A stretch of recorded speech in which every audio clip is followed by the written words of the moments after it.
say that there was no negotiation because ultimately we had the Iranians that showed up with a contingent of almost 70 people armed with all sorts of data, information, analyses because they fully expected a negotiation to occur. Instead, what they got was a team from the United States that presented Mr. Netanyahu's demands to them. And they can't accept those demands. And I think that's being made pretty clear. And while there was some discussion about the enriched uranium, ultimately the outcome was simply no, we cannot conform to your expectations. And our expectations are Mr. Netanyahu's expectations. So frankly, I think the answer is pretty clear. We negotiated on behalf of Israel. If Donald Trump comes to his senses and enters into some kind of an agreement, say along the lines of the JPCOA, which he condemned as a private citizen and literally ripped up in his first term, would Netanyahu try to wreck or disrupt such a peace plan so as to continue the war? Because without it, he has no political ground on which to stand. Well, I think Mr. Netanyahu regards this as an all or nothing proposition. In his estimation, and I think in the estimation of the people that surround him, this is Israel's best shot at removing what Israel considers to be its most serious threat, and more important, its most serious obstacle to their domination of the entire region. Now, why do they feel that way? Because they have essentially unconditional total control of U.S. military power in the region. I think the CENTCOM commander, who's now Admiral Cooper, his predecessor was Kurilla. These men have fallen all over themselves to ingratiate themselves with Mr. Netanyahu, understandably, since that's ultimately the man that is calling the shots in the region. So I think Mr. Netanyahu's view is either I make this work, I realize the greater Israel project, it becomes real as a result of destroying Iran, or we in Israel are going to have a tough time surviving in the region. And I think he's probably right, because you can't call all of your neighbors subhuman or criminals and then expect to get along with them when the war stops.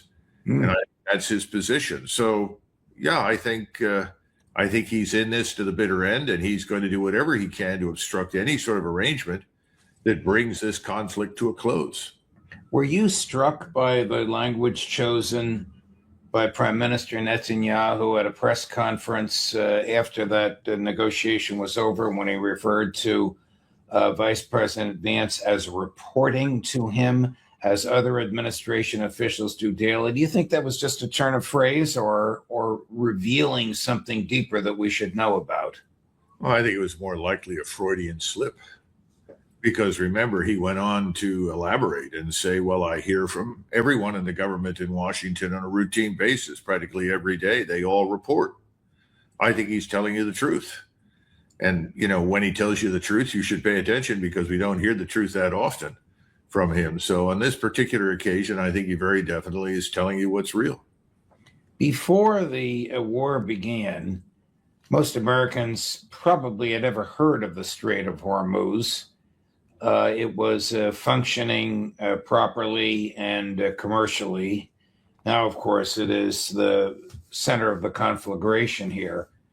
How could Pentagon planners not have foreseen what would become of the Strait of Hormuz, how Iran would use it as a chokehold to resist American aggression? Well, Judge, I don't know that they didn't realize that. I've got to go back 20 years, but if I go back 20 years, I can identify lots of plans connected with potential operations against Iran. And all of those plans were written with an understanding that, first of all, if you were going to try and employ ground troops, you were probably on your way to the loony bin, because the various routes of entry and points of invasion and so forth were troubled with mountain passes and lots of choke points, about 300 different points in time and space with bridges and so forth, that you had to give up on the notion of going into the country very far unless your only objective was to occupy Khuzestan, which was ultimately what Saddam Hussein tried to do. Those are the oil fields. But otherwise, everything revolved around targeting and trying to induce the Iranian government to comply. But most of these plans were developed before there was the full realization of how profoundly warfare had changed.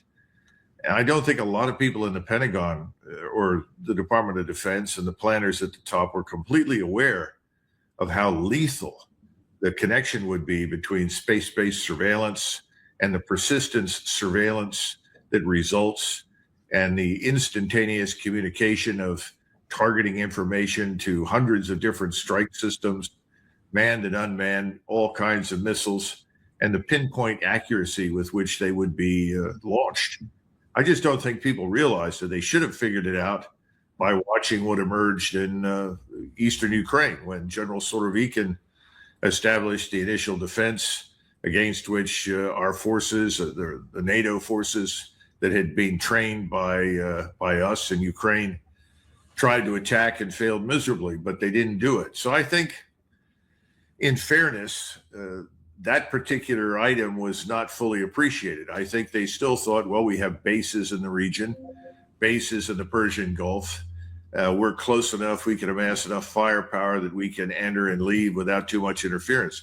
I don't think they understood the implications of the military development inside Iran. So you could say we grossly underestimated them, but I think we missed this paradigm shift in warfare. You have often expressed admiration for the professionalism of some IDF officers with whom you interacted.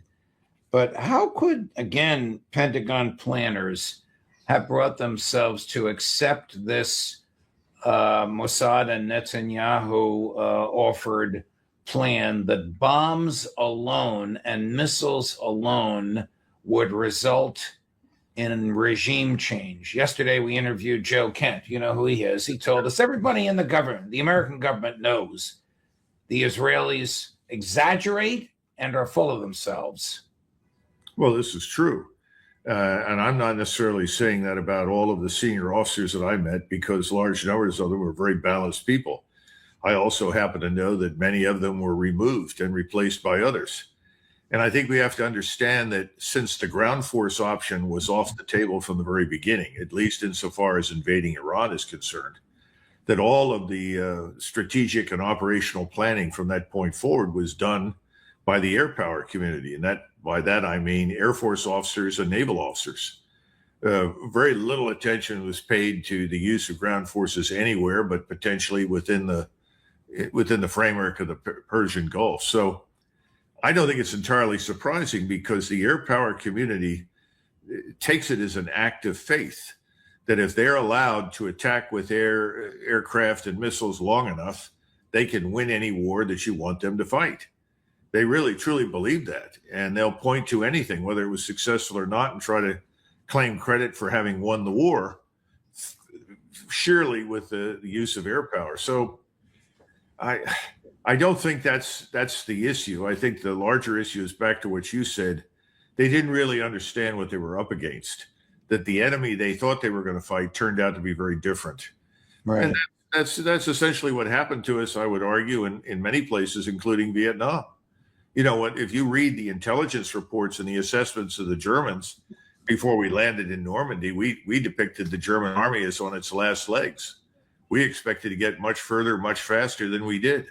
And as a result, when we went to Okinawa, we used far more forces than we did at Normandy, because we recognized that we'd underestimated it. So, you know, I wish I could give you a better answer, but I think we just miscalculated and underestimated. What would Netanyahu say if a reporter asked him at a press conference, how many nuclear weapons does Israel have? I think he'd probably say that's not for discussion, and he might not even acknowledge that they have any. That's been the policy now for years and years and years. But we know they've got at least 300 weapons. When I asked Joe Kent yesterday, he laughed and he said, everybody in the national security part of the federal government of the United States of America can tell you how many nuclear warheads the Israelis have. But we're not allowed to say it in public, Judge. Yeah. Well, look, this is a unique set of circumstances. We're dealing with a state that has leverage over everybody in Washington as a result of having systematically invested in control of our government. And they now have large numbers of people all across our government who are absolutely loyal to Israel first. And by the way, they're by no means all Jewish. So I can't be surprised by any of this. You know, you're familiar with the legal record, and you know that in 1965 there was a Supreme Court case that found it in favor of dual citizenship, Yeah. and that I think was a catastrophe for us. I've always been a strong believer that if you are a dual citizen, you should not hold elected office or appointment in any federal position. That's just my attitude. I think you can only be loyal to one state at a time. Well, it makes sense, Colonel. And unfortunately, I don't know who they all are. I think Congressman Randy Fine is probably a dual citizen. John Bolton, the president's national security advisor, now a defendant in a criminal case, a dual citizen. They're probably a lot more than we know. One of the members of the House of Representatives fought for the IDF. The poor guy lost his legs below his knees. He sometimes shows up on the floor of the House with shorts on so you can see the artificial legs that he has. I'm sure he's a dual citizen. Brian Mast, M-A-S-T, I believe, is the congressman's name. It's a terrible, terrible state of affairs. I mean, we talk about nukes and Iran is dangerous and why should they have a nuclear weapon? What about North Korea? He's a madman and he has nuclear weapons. Well, you're preaching to the choir, and many of us sort of shake our head in disbelief that we've gone along with this for as long as we have. Perhaps this event will change things, because right now our president has no easy way out of the position he's in right now. He's talked himself into a corner. He's made bold, rash statements reminiscent of people like Lyndon Johnson during the Vietnam War that make his retreat from these policy positions virtually impossible. And so what is he going to do? He can do one of two things, frankly. He can escalate. And I still think that's his inclination, because that's his nature. You know that. He's Right. Roy Cohn's loyal pupil. So I think he's predisposed to escalate. And I think we're waiting for additional forces to be in position before we do anything. And I suspect that by Saturday, those forces should be on station. So that's the first thing. Second thing is, he can keep up this blockade, but the blockade is not perfect. Ships have slipped through, I'm told. It also is very expensive. There's no guarantee that it'll make any difference.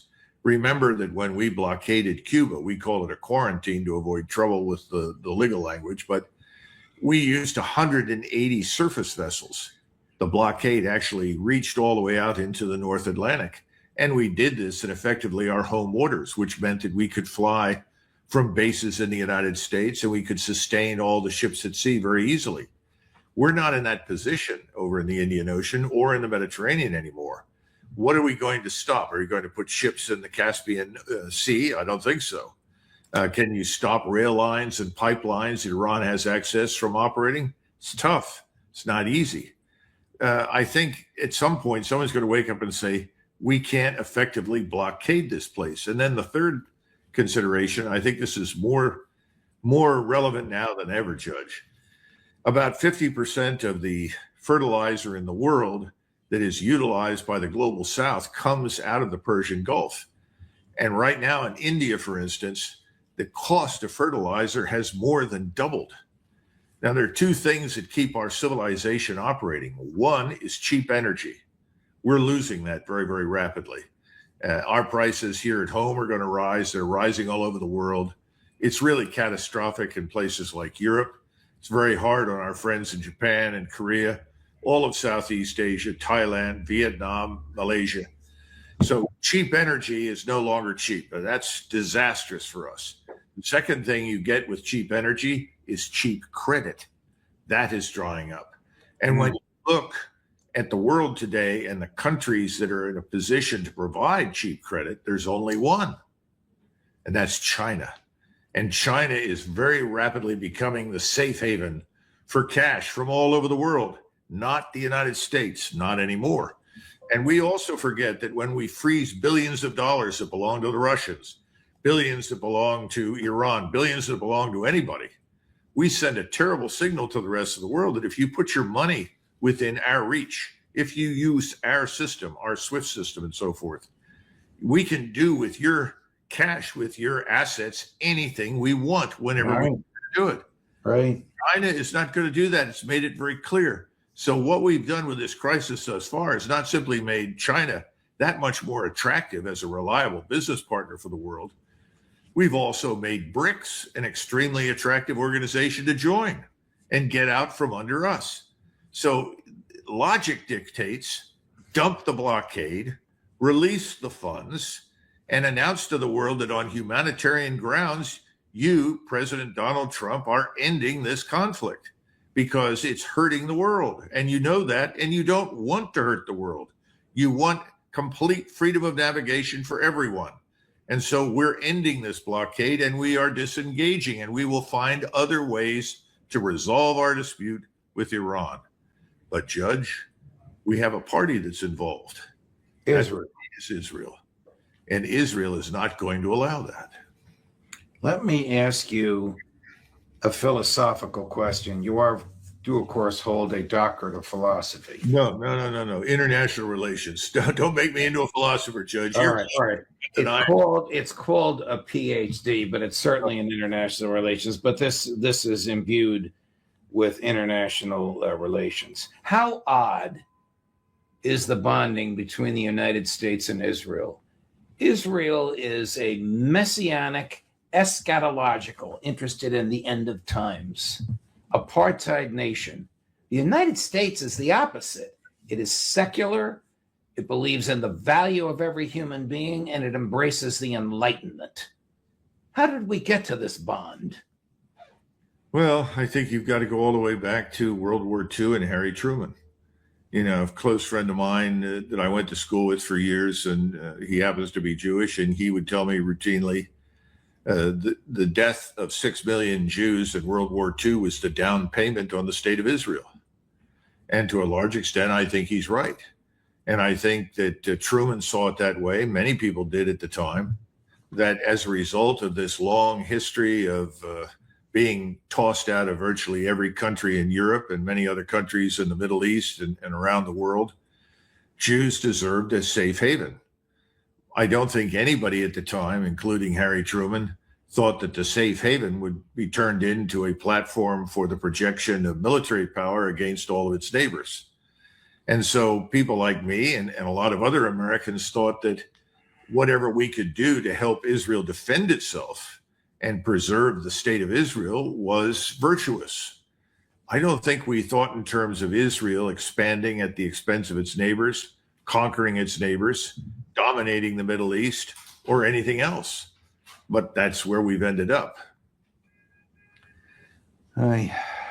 How inappropriate is it? I mean, I don't know if these reports are true or not. They come from credible sources that President Trump asked General Kane to explain how the nuclear codes work.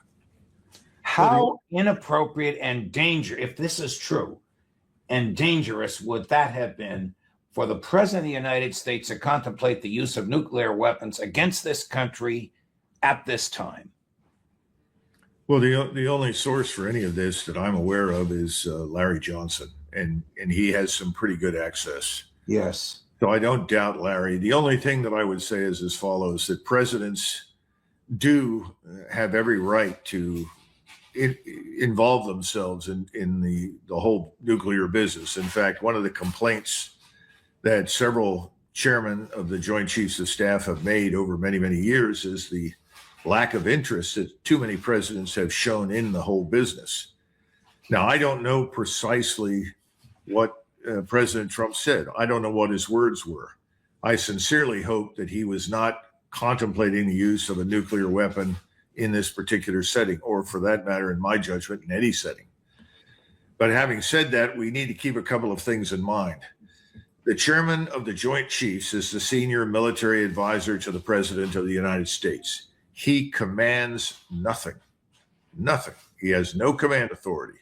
The man with all the command authority is Pete Hegseth, the Secretary of War. And once you move beyond Pete Hegseth and you go out to the combatant commanders and the functional commanders, that's where you have command authority. So you have people out in the field or around the world and inside the United States who do have command authority. They report directly to the Secretary of Defense and the President. The chairman of the Joint Chiefs has none of that. The chairman, however, is obligated to advise the president. And that means that if he thinks this is a dumb idea or a bad idea, he's obligated to say that.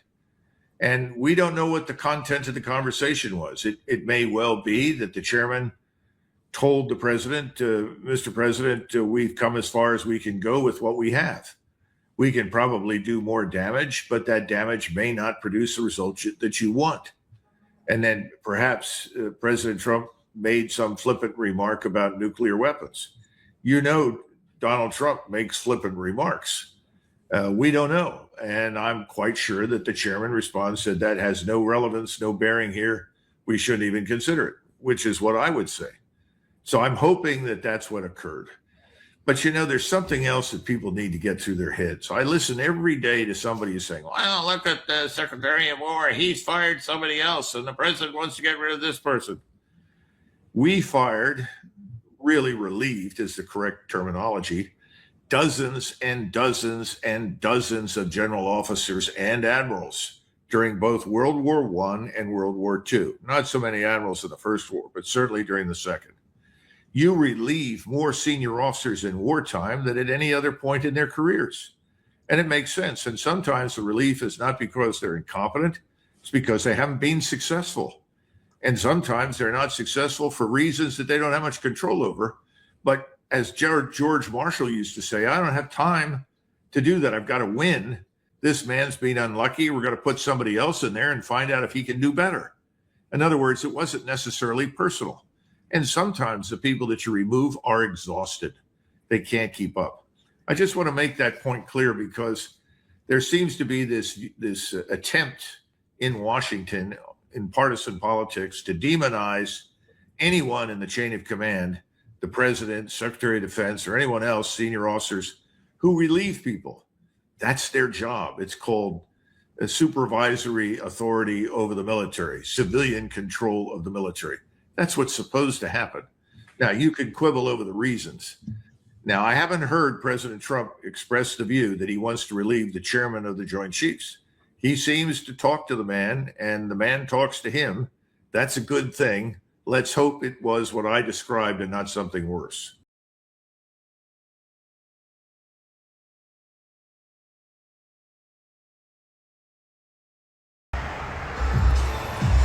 Allah Seco. Harbiden sana helal olsun. Ben de bazen kendime helal olsun diyorum. Kendime Bu kadar bedel ödenmez ya. bu kadar bedel Bedel fazla. ödenmez ya. Şu ilaçlarla Ama yaşıyorsun. Ya hale bak. Yaşım 23. Zaten de beni izle ya. İlaçlara bak. Kaptın sana. Bari iyi Hastayım. Oğlum valla oğlum çok zor ilaçlar lan bunlar. Nasıl yaşıyorsun lan bu ilaçlarla? Okey gel. Hayda. Hayatını izliyorum. Bunlar hayatını izliyor. Fondötenle kapanmaz. Hayatını izliyorum. Ne oldu bunlar nasıl oldu? Bu hayat İş zor. kazası. Sizin her gün yaşadığınız şeyler. Çocuk işçi. Sesini çektim beni. Allah Seco. Al da sana helal olsun. Adam aldı kendine helal olsun diyorum kendime. Ama kadar böyle eğlenmez ya. Var böyle nüfusunu eğlenmez ya. Şu ilaçlarla yaşıyorsun. Şu hale bak. Yaşım 23. Ha bak. Yaşlara